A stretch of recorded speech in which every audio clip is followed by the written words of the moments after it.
అమ్మగారు ఆవు పాలు తెచ్చిన. ఆ పాలక్కడ తగలేసి నువ్వు తగలడు. ఒకసారి సుబ్బి, ఇక్కడేవో ఇంగ్లీష్ ముక్కలు ఏడ్చాయి కానీ కాస్త చదివి చెప్పు.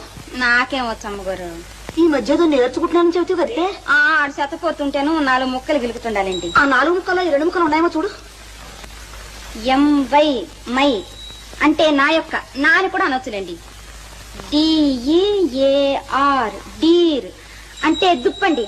జింకలో లేడు దుప్పులు ఉండవండి, ఆ దుప్పి. దుప్పే? నీ మొహం ఎవరైనా నా దుప్పి అని రాసుకుంటారే? ఆహా, అది కాదండి, డియర్ అండి. డియర్ అంటే అంటే నాకు సిగ్గేస్తుందండి. ఓసి నీ సిగ్గు తట్టుబంట్ల గాను త్వరగా చెప్పి చావే. అంటే ప్రేమించుకునేటప్పుడు ఇంగ్లీష్ లో అనుకునే మాటలండి. అంటే నాథానా?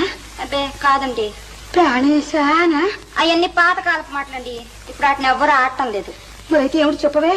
అంటే నా ప్రియా అని. ప్రియానే? సరిపోయారు ఇద్దరూను. సాగుతుంది మీకు అలాగా.